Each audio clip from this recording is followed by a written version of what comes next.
Ladies and gentlemen. It's like the third week in a row. Huh. It's cutting you out. I don't know if it is. I heard ladies and gentlemen. That's it. And then I heard your... I swear to God, Dave. That's no good. What's that? Check that notification for me real quick. Just make sure we're... we're good. Okay. Yeah, sure. I'll just pretend I didn't hear it. It's fine. Did you hear it? Oh, it's vibrating my desk, ain't it? Guys, welcome back for another episode of It's Too Late. I am your host, Alan Mosley, joined as always by the number one producer in late night. It's Dave Wilimowski. Dave, how are you doing? Wow, I'm used to being startled. I'm doing good. You know, it's the hottest day of the week here. Sizzling 91 degrees, I think, today. So the shop decided to give me 4 more hours of work just so I didn't miss it. Oh, nice. Yeah, and then I decided to give you some more work too. How about that? I'm glad we're all on the same page then. I just wasted time anyways. Yeah. How are you? Speaking of wasting time, have you ever seen the intros of our monologues? Like just the first 45 seconds? Or do you do like a lot of people do? You go back, like you're listening on the podcast version and you just like click the forward ahead 15 seconds button, like click, and then start the show. Yeah, get to the good stuff. Yeah. Let us know in chat if you do that. I'm not mad. Look, I'm not mad. Yeah. Just let us know if you fast forward to like the meme of the week. It won't hurt my feelings. Speaking of not hurting my feelings, will he or won't he? That was the question on everybody's mind as news broke that Donald Trump, former president, he had said he's made up his mind on whether or not he's going to run president again. So we did a poll asking our viewers, which of these is the biggest reason you would not vote for Donald Trump in the 2024 election? Tied for first place was answer A. His appointment of swamp monsters such as John Bolton, Mike Pompeo, and Jeff Sessions. The candidate, did we have a picture of those guys, Dave? Oh, yeah. Yeah, just take the rest of the night off. It's fine. The candidate who ran on a platform of draining the swamp brought in 3 guys that would make Shrek blush. Take John Bolton, for instance. Trump's original national security advisor and the man responsible for talking Trump out of the Iran nuclear deal. That's the same John Bolton who had this to say about planning coup d'etats.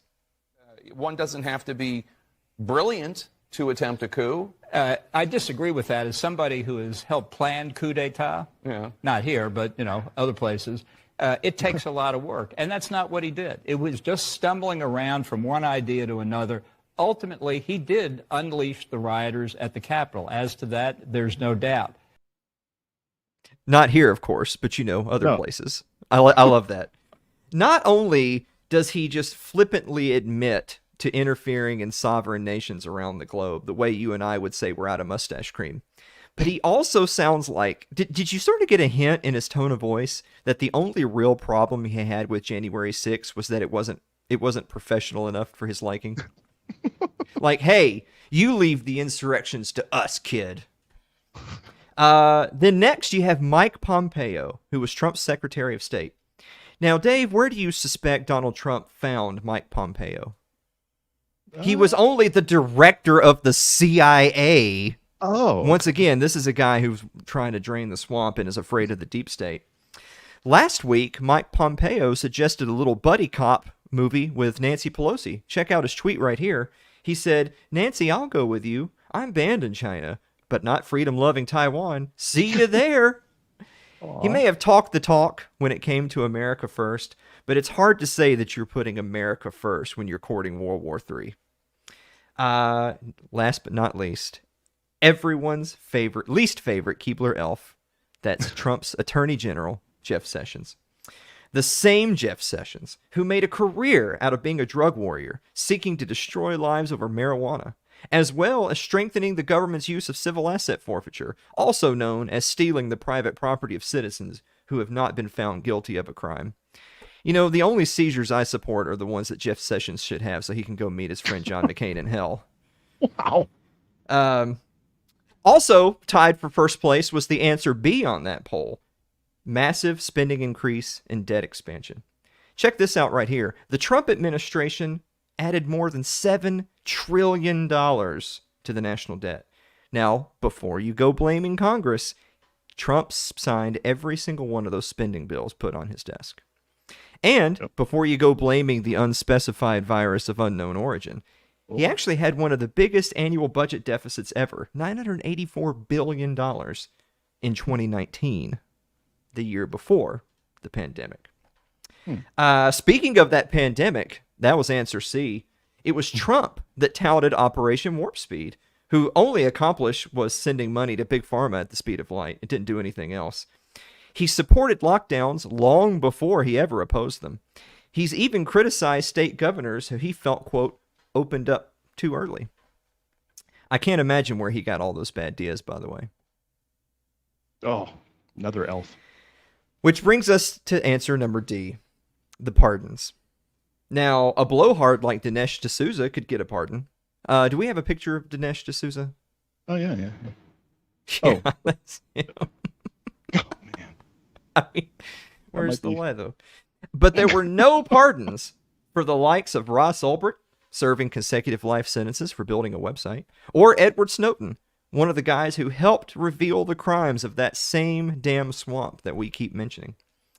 The point I'm trying to make here is that for all, especially for you out there that are infected with MAGA pox, is if the only reason you really have left at this point to vote for Trump is that you're trying to own the libs, then don't wait until the general election to vote. You should vote in the primaries and nominate a better candidate before it's too late. Otherwise, you wind up with more of this. Oh. Yikes. Yeah. On that note, guys, we're going to be back with the meme of the week in the viewer mail right after this commercial break. Stick around.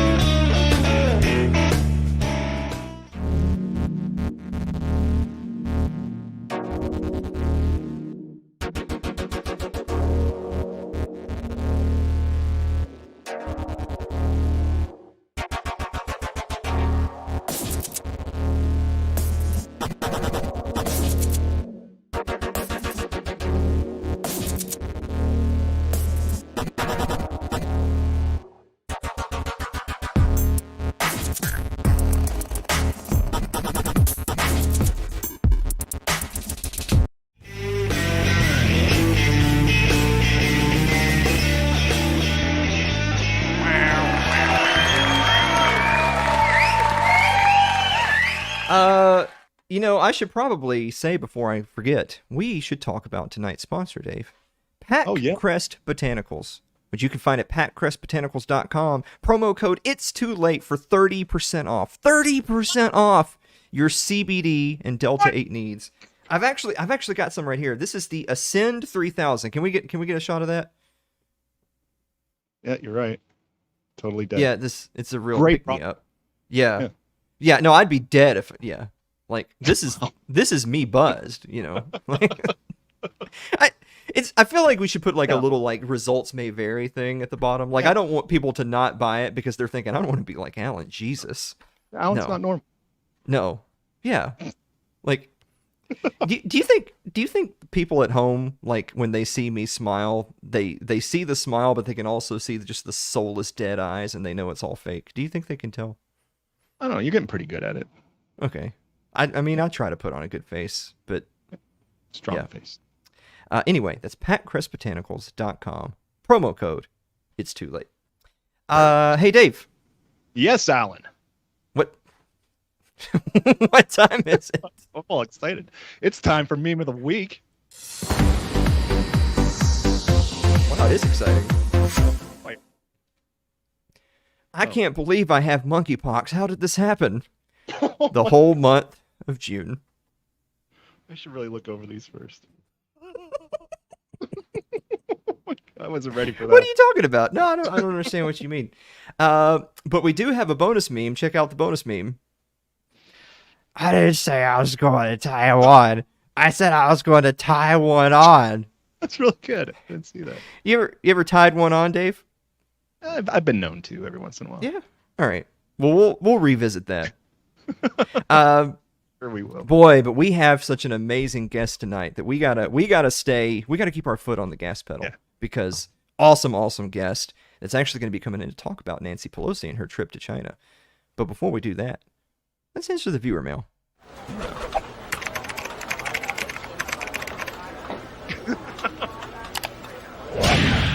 You guys still making that show?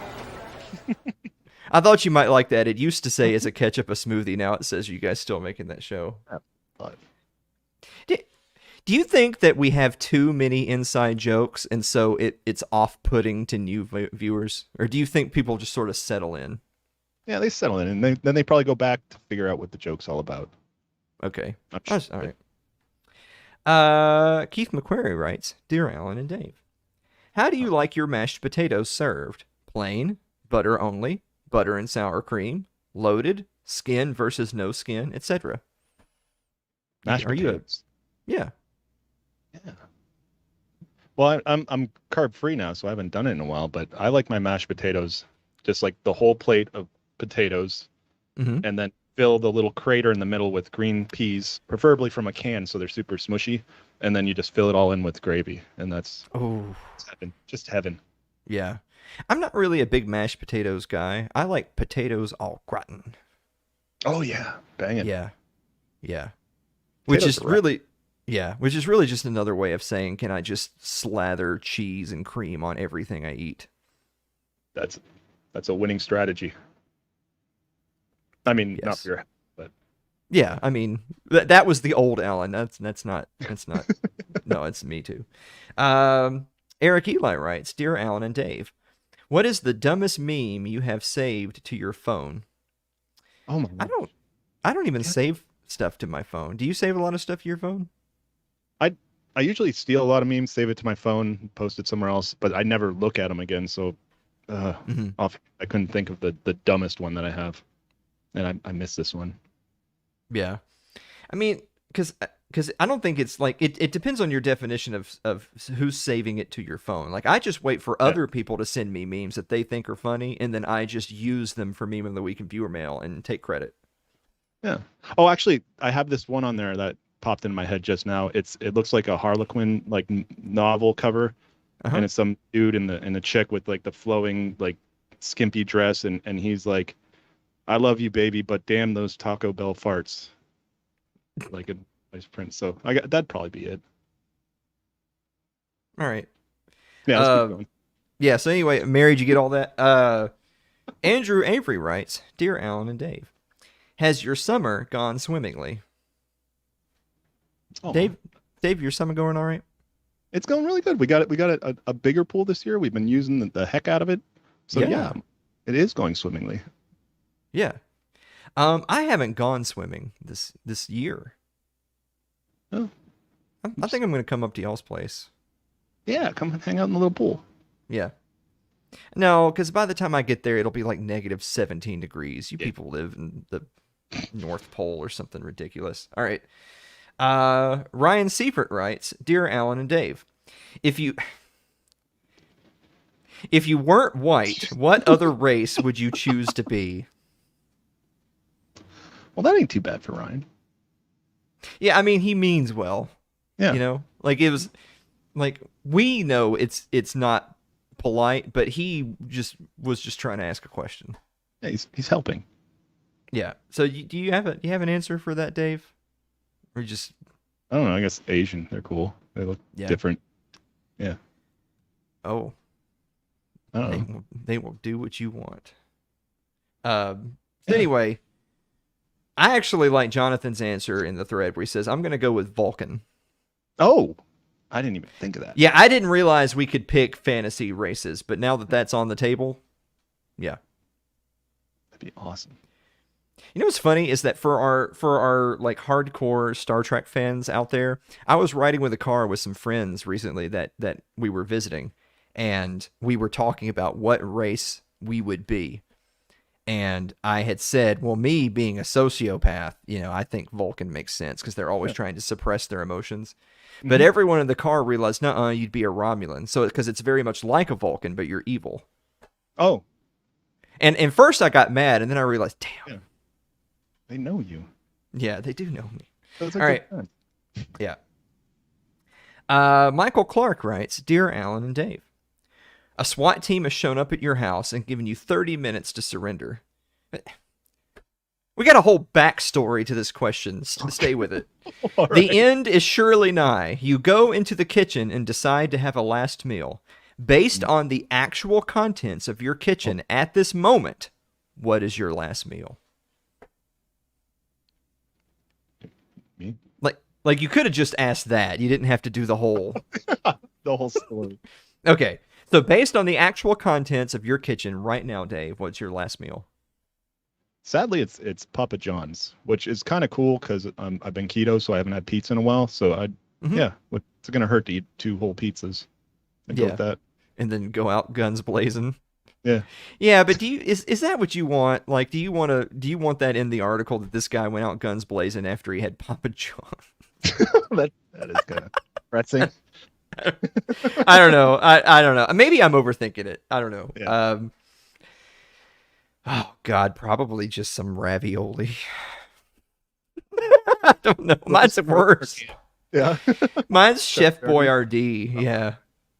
Yeah. At least you can have the ravioli and then use the empty can as a improvise. I don't know. We're on the list, I think. Yeah, there's no. Did you see that? Did you see that they now have added anarcho-capitalists and the ANCAP flag to the FBI watch list? Did you see that? I did see that. Yeah. I'm gonna have to sticker off my car. I don't. I don't have a car. All right. Jonathan Carranza writes, Dear Alan and Dave, do you think the Boston Tea Party would have happened if the British drank coffee instead of tea at the time? Could coffee people bring themselves to do that to coffee? Oh. I don't know if the colonials were that dependent on chemicals to live their lives like people are today, you know?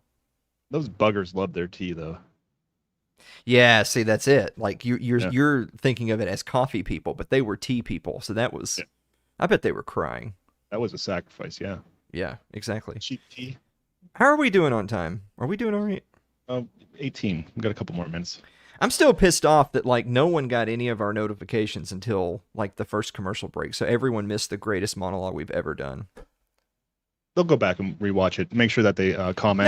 No, don't you lie to me. That no one has ever gone back and rewatched anything we've ever done. One time's enough. Everybody gets one. You're going to go on Apple Podcasts and like and review the show. They do that. Yeah, they as in one person.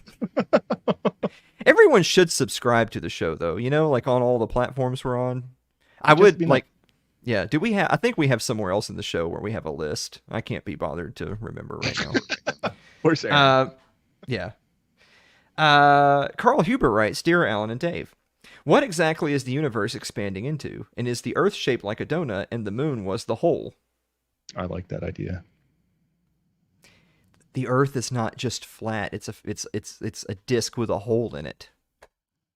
See, actually, yeah, the hollow Earth theory is pretty big, and they believe that there's giant holes on the top and the bottom that you can get into the inner levels of the Earth. So that's basically donut shaped, and that could have been caused by the. I'm sorry. No, that's fine. Let me just stop you right there because it's getting close to that time, and you're saying words. Yeah, I have a whole dissertation. We don't need those people, Dave. Jesus. All right. We're going to have to hurry up here. Aaron Kittner writes, Dear Alan and Dave, on an average day, how many pigeons do you think you could reasonably carry? Pigeons, Dave, how many can you carry? Reasonably? Yeah. I don't want to look like a fool, so I'll say 6. I'm going to say no more than 1 because they're going to shit all over you. Marilyn Wilmowski writes, Dear Alan and Dave, have you ever ridden in a helicopter? Dave, Mary wants to go on a helicopter ride. Maybe, make it happen. But no, I have not yet. Make it happen. And Andrew Avery, apparently we have a bonus from Andrew Avery. If you need another and inspired by Mary, have you ever jumped out of an airplane? That sounds retarded. Yeah. Who would do? That's dumb. People are psycho. All right, you better work on that helicopter ride. Guys, we're going to be back with Patrick MacFarlane of the Libertarian Institute right after this commercial break. Stick around.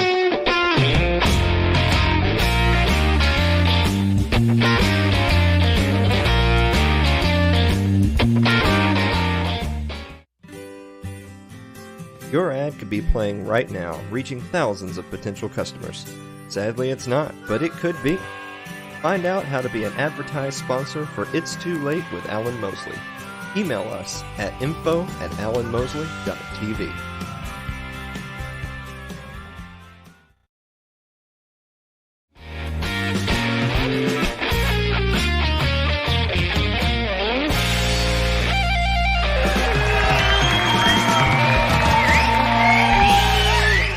Welcome back to the show, everybody. Our guest this evening is the host of the Liberty Weekly podcast, which you can find at libertyweekly.net. He's also an attorney and researcher, taking deep dives on libertarian topics, and also the Justin Raimondo Fellow at the Libertarian Institute. How about you get a few more things for me to read? Jesus, man. Patrick MacFarlane, welcome back to the show. Hey, Alan. Thanks for having me back on.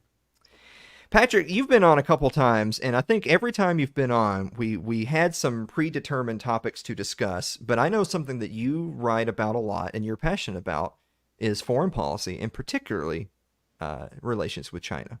And we've never really had time to dive into that. And we're probably still not going to talk about alleged Uyghur genocide today either. I'm sorry to tell you that. But everybody's talking in the news about our wonderful Speaker of the House, Nancy Pelosi, making a trip to Taiwan. So we're going to start there. What do you make, broad strokes, what do you make about Speaker Pelosi's trip to Taiwan? Well, I think it's incredibly dangerous, and I think it marks the Biden administration. It's a administrational policy towards China, moving away from this idea of strategic ambiguity and the one China policy that has really been the bare bones of the foundation of U.S.-China policy since 1979, when the United States really began a rapprochement with China. At that time, it was an effort to kind of pry China away from Russia in kind of maybe what could have been a reunification after the Sino-Soviet split in, I believe, the 50s and 60s. Now, I know a lot has been made of official remarks from Chinese officials in regards to Pelosi's trip to Taiwan, promising repercussions, saying that there would be consequences for her actions, strongly suggesting she should not visit the state. Do you think that that's mostly just hot air and political posturing, or do you think that this is a genuine existential threat? I think it's a fair mix of both because, of course, you have China always saying extreme things. Usually what their rhetoric ramps up when the United States sends diplomatic envoys to Taiwan. Now, it's unofficial, but the United States on paper has an unofficial diplomatic relationship with Taiwan, but officially they have no diplomatic relationship with Taiwan.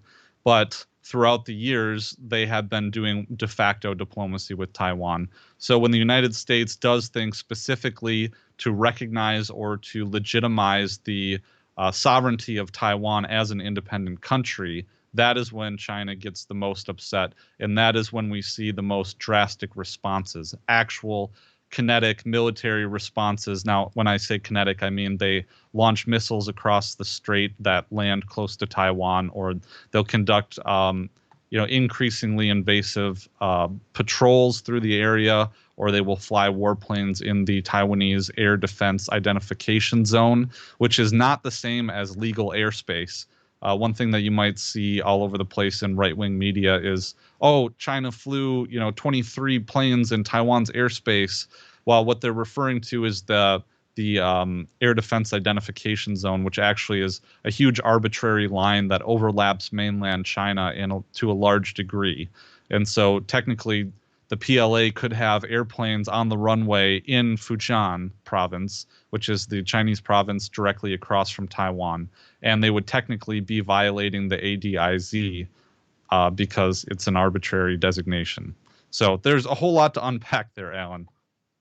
Now, kind of looking at sort of the domestic political angle here, Nancy Pelosi has been a chief leader of the Democratic Party for decades. And if you were to read any recent political news here in the States, you would think that there was a battle of an existential circumstances between the right wing and left wing politics in the United States.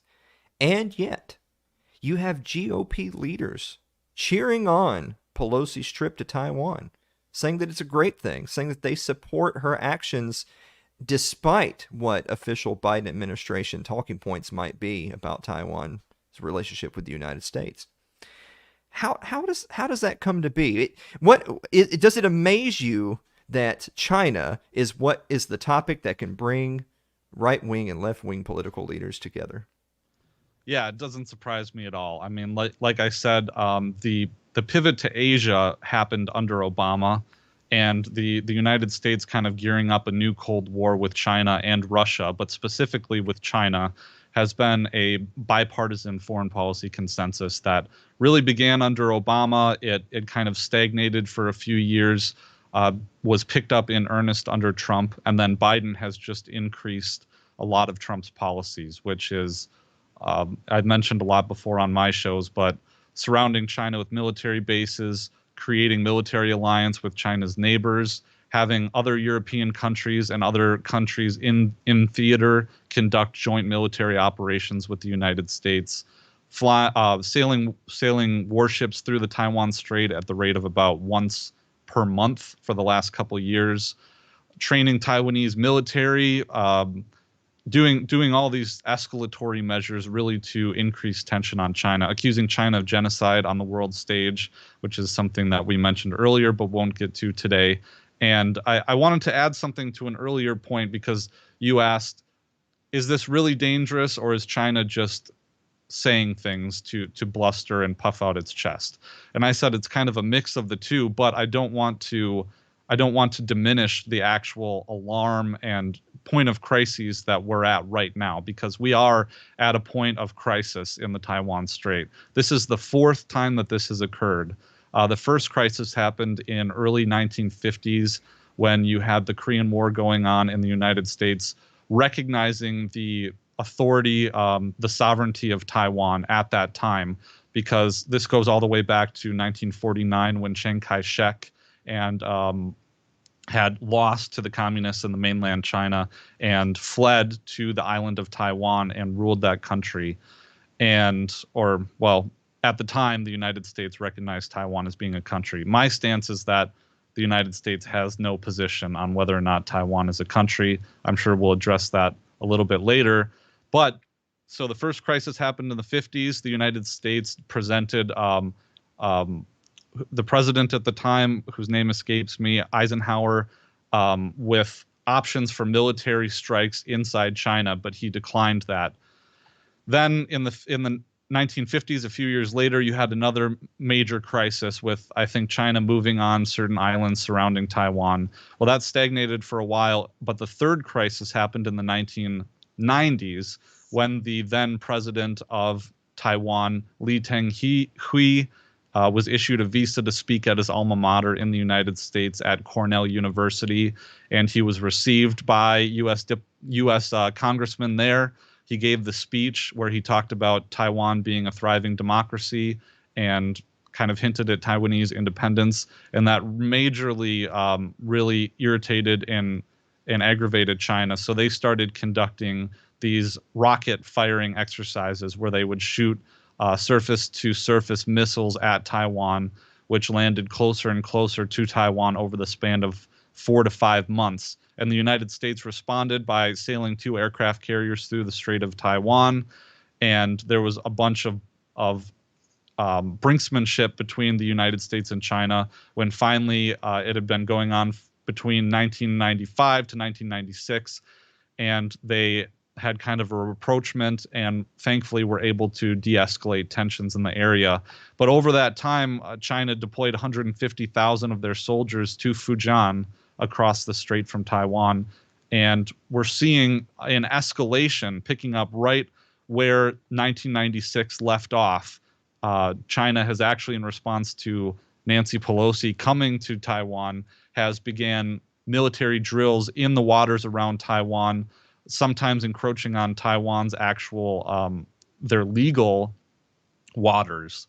I think I don't know if that's 10 or 20 miles off of the coast, but this is a huge escalation and a new low, maybe the lowest point in U.S.-China relations in modern history, and it's incredibly dangerous. So thanks for indulging me there, Alan. Oh, no problem. Well, something that came to mind there is how complicated or more complex is the issue when you look at things from a global economic standpoint? When you look at economic trade, when you look at the massive amount of products that are being imported in the United States that are made overseas, particularly in the East, particularly in places like China. Of course, the United States exports stuff too, mostly debt, but that relationship economically exists. And obviously, it only stands to reason that it would be hurt when diplomatic or political relationship between the countries degrades.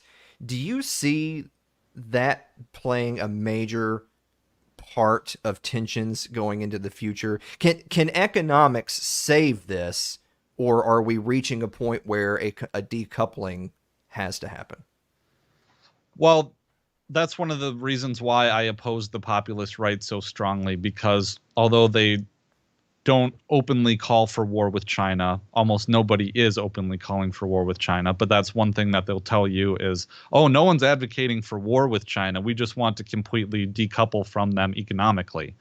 And the United States and China are each country respectively is one of the biggest trading partners of the other country. So we depend on China immensely for lots of our cheap consumer goods that raise our standard of living by providing products at cheap prices for regular people to consume.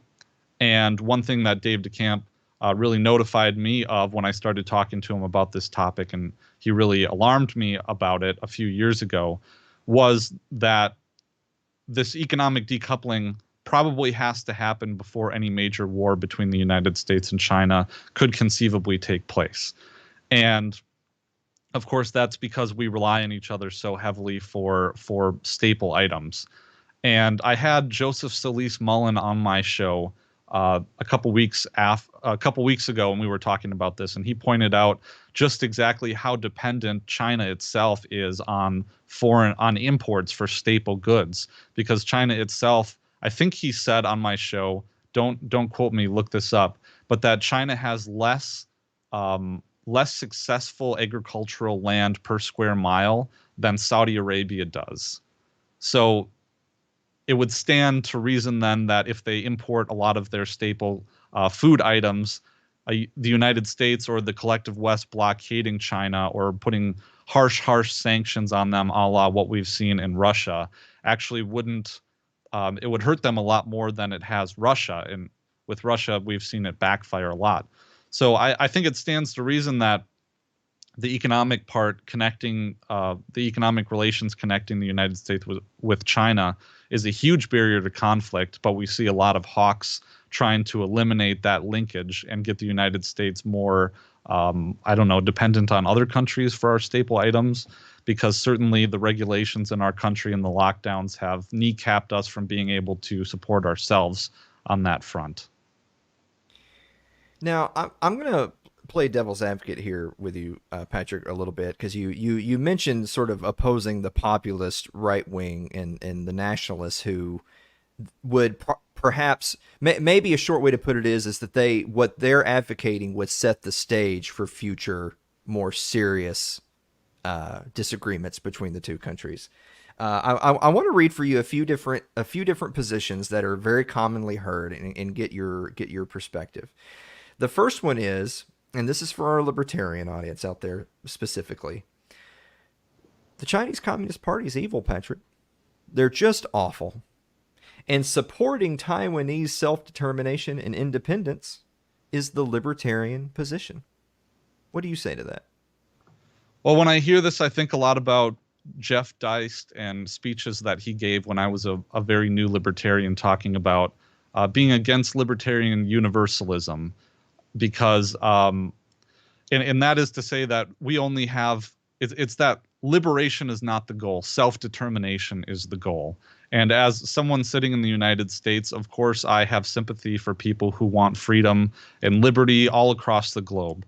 But what is my role as a Roman living in the Roman Empire? What is my goal in assisting them in that pursuit? And I have no role to play in that as a member of the United States.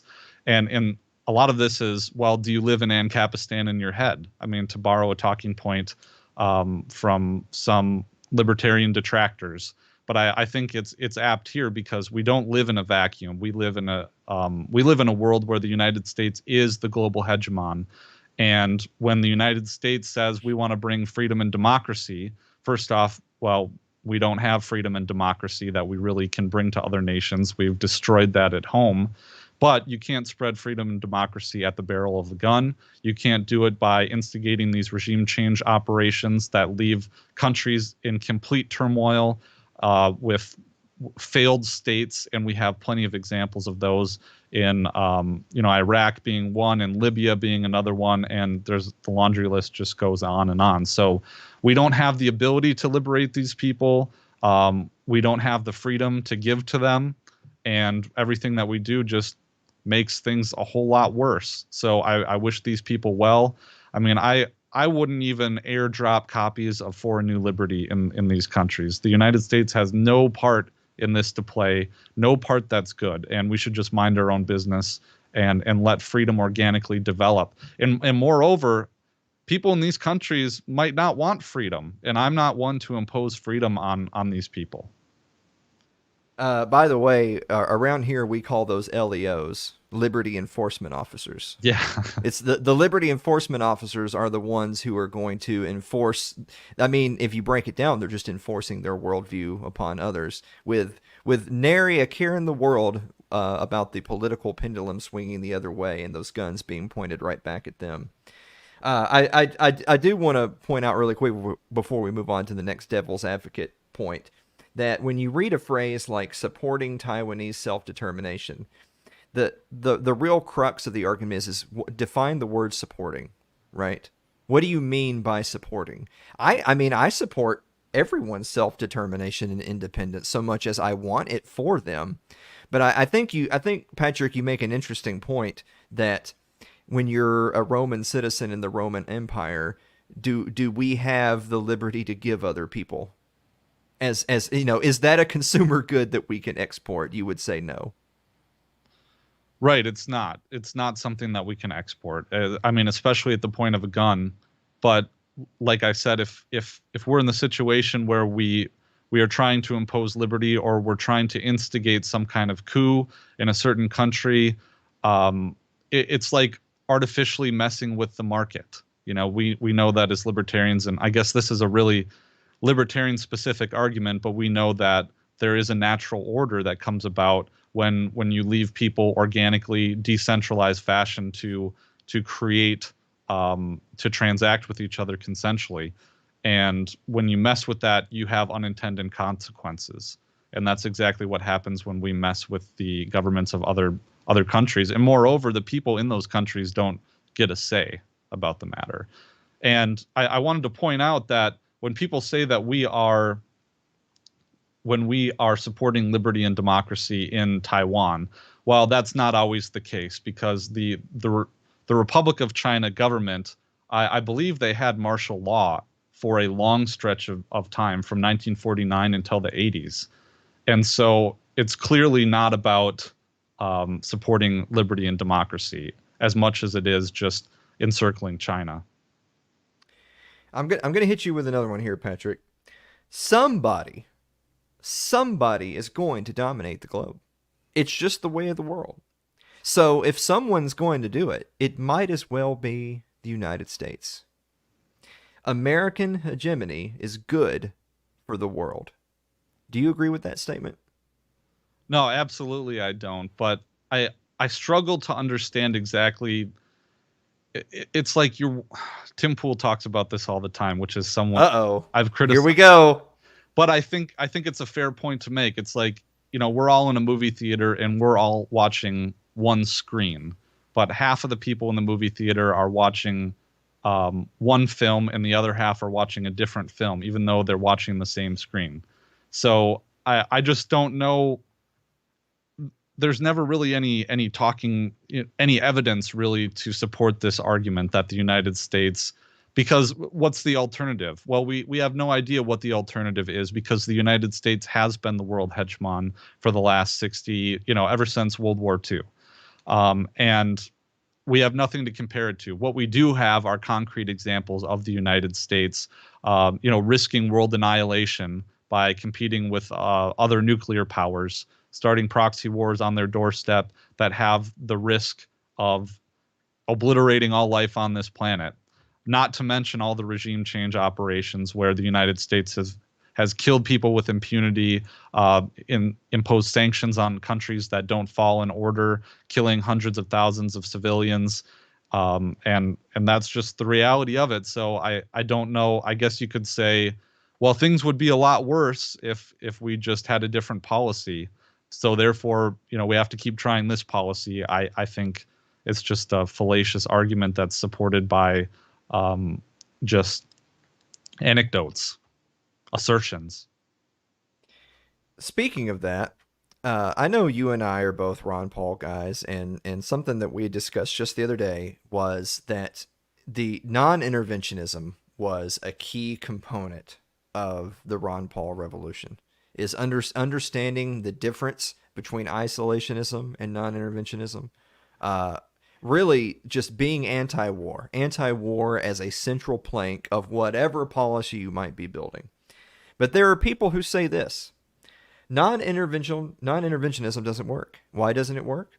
Because appeasement and validation of dictators doesn't make for a peaceful world. Patrick, you got to have an iron fist with these monsters. Do you agree with that? Well, that is often said to as like, I don't know, it's used as a whip. That statement is used as a whip to say that our current leaders are not being tough enough, because one thing Tim Pool says a lot specifically is that, well, Russia and China never would have moved on Ukraine and Taiwan if Donald Trump were president, because Trump told Xi and Putin that if you move on Ukraine and Taiwan respectively, I'm going to nuke Moscow and Beijing, and that's just what's going to happen. So they're always using this rhetoric to say that our leaders are too weak, and that's the problem. We need to be more hawkish and more aggressive, and then these problems wouldn't happen. When instead, I think that objectively, if you look at these administrations, you see that particularly Trump and Biden have been extremely aggressive towards Russia and China. I mean, Trump left nuclear arms control treaties with Russia. He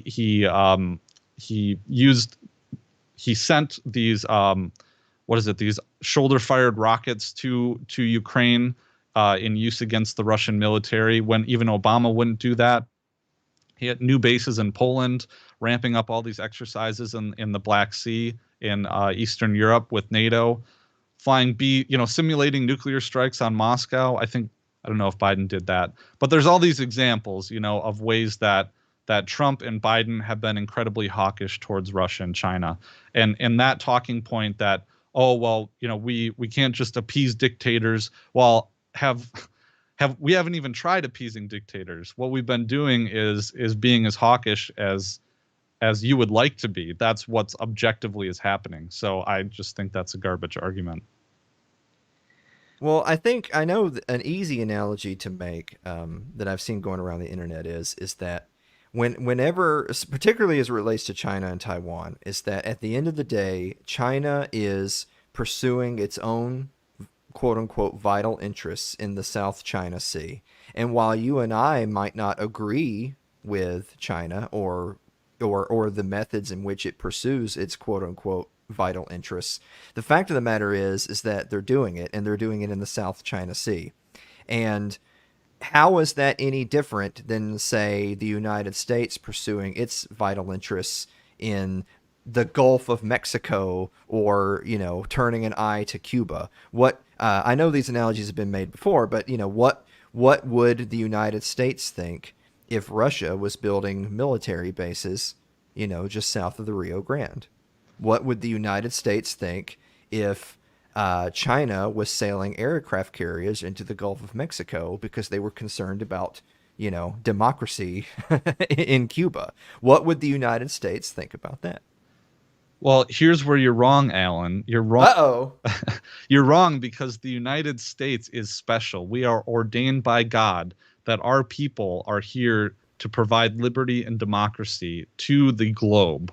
And that's the way it is. So we can't turn the tables, Alan, and think about how we would feel if other countries did what we're doing, because they're not special. We are exceptional. We are the exceptional nation. That is the United States. And the world oceans are our lakes.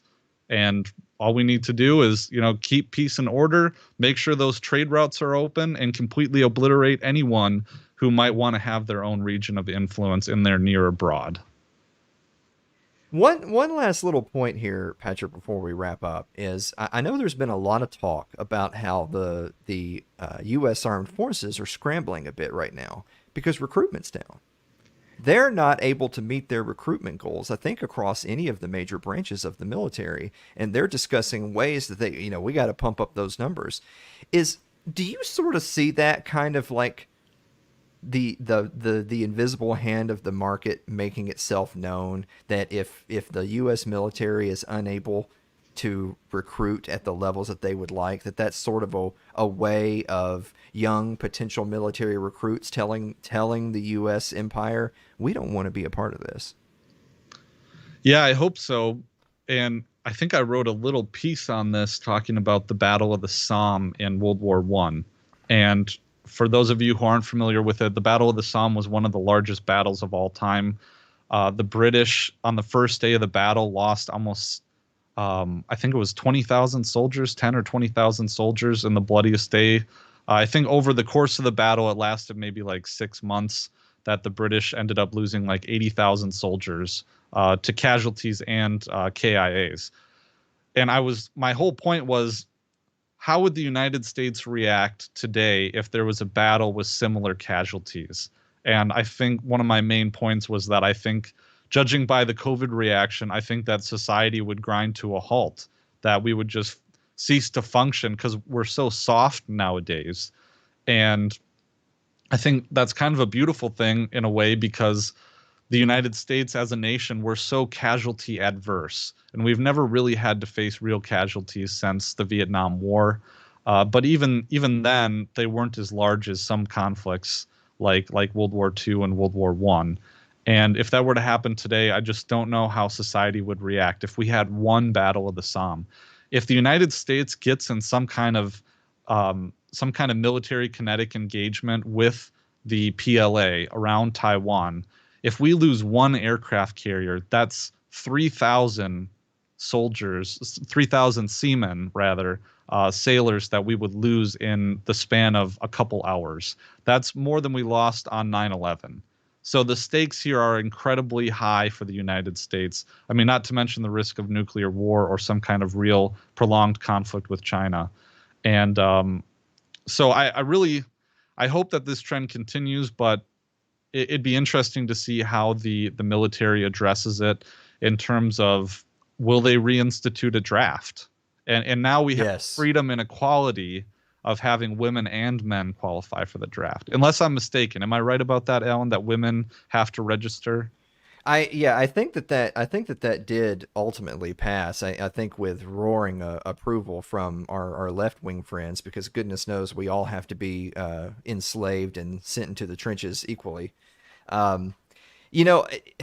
In a weird collapsitarian sort of way, Patrick, I love legislation like that, because I think that there's a lot more people waking up. A lot of your middle America type people who were perfectly content to tie the ribbons on their trees and perfectly content to always say, well, I might not agree with the government, but I'm going to support the troops.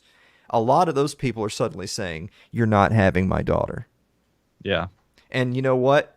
If that's what it took to get you to bow your back to these people, then, I'm glad it happened.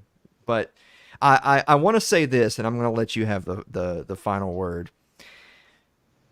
If history teaches us anything, is that in these imperialist ambitions, these globe-trotting empires don't last. And I know that folks like you and I might say that, look, the American empire is going to collapse. And I've always thought it won't collapse because of external enemies. It'll collapse under the weight of its own debt and hubris. That's what'll happen. But and if China tries to fill that void, it'll happen to them too. But I think what's way more important for true liberty-minded folks who are truly anti-war to understand is we want to minimize and negate any potential wide-ranging worldwide conflicts that could lead superpowers into war. Because if we truly believe that empires will collapse on their own, then we want there to be a world left over for the people to enjoy when those empires are done globetrotting. Yeah, and I mean there's a whole lot to that. But I don't believe that, personally, I don't believe that China has the ability to become a world empire. With the way that their economy is set up, and I'll refer again to my episode that I just did with Joseph Solis Mullen to talk about the sheer economics of it. But, David Stockman is someone we all appreciate and respect, and he's been calling China the Red Ponzi for decades. And I think it's just a matter of time. But I don't honestly believe that China has the ability to really be a world empire.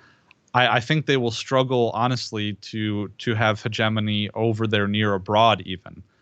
And so I don't understand why we can't have normal relations with these countries, why Russia and China can't be welcome to the world stage, why we can't be happy about two nations who have rising standards of living for their people and enough power on the world stage to really, maybe we could bring in, if we just got along, maybe we could bring in some kind of economic golden age for the earth.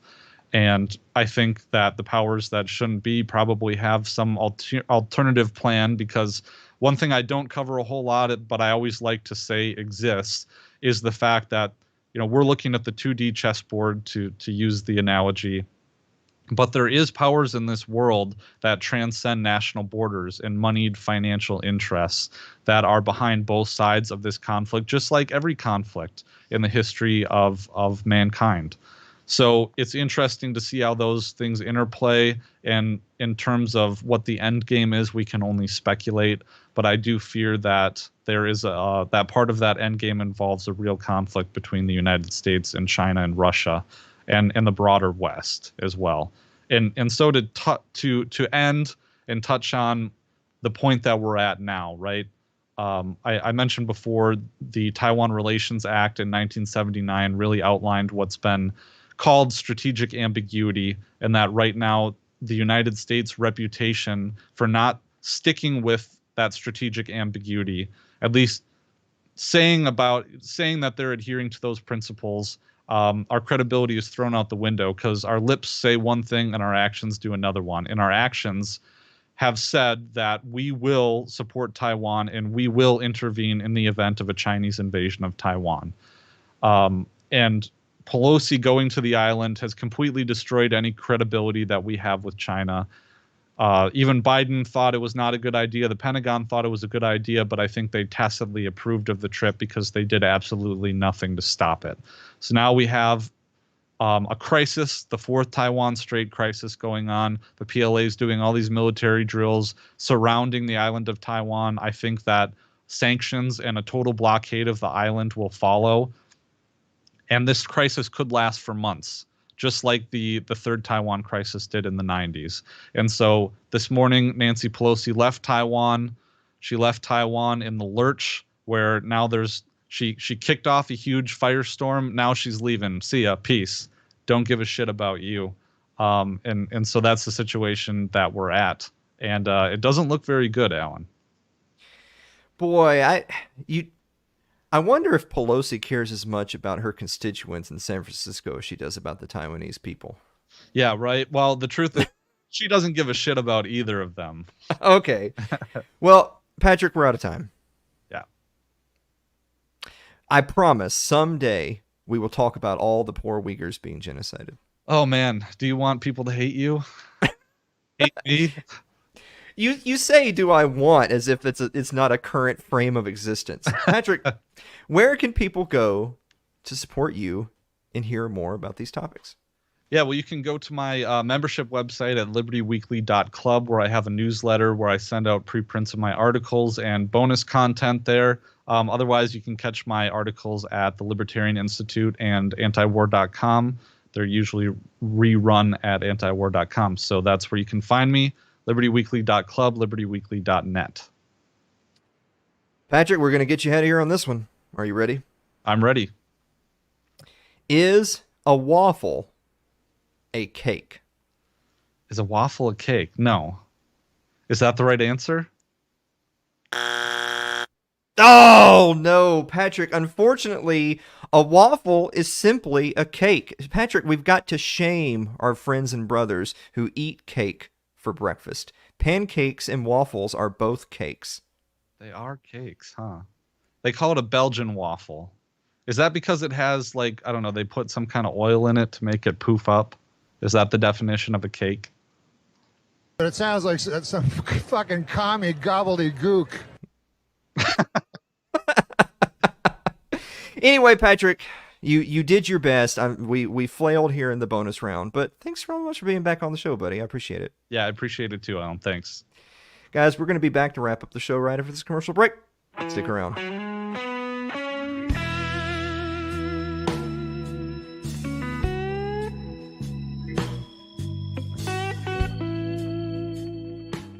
If you're enjoying tonight's show, consider supporting the program by becoming a member of our Patreon.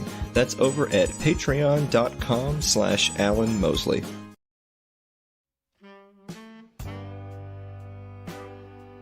Like our Facebook page. It's facebook.com/Alan Mosley TV.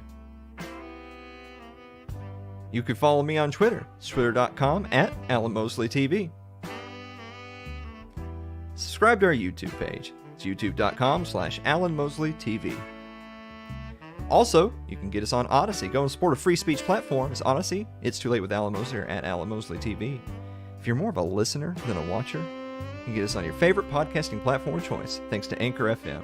That's anchor.fm/Alan Mosley TV. Hi, Adam. Glad you could be here tonight. Dave, do you have a final thought? Oh, final thought. It's awesome having Patrick MacFarlane on. I love Family Guy. It's cool that he made time in his schedule to come in. Right? So, yeah, it's a great show. Yeah. We're out of time. Yeah. What do you think? After party? Definitely. Okay. Oh, yeah. Ooh, definitely. Nice. After party's on Twitch, everybody. But if you're not there, thank you so much for watching It's Too Late, and we will see you next week.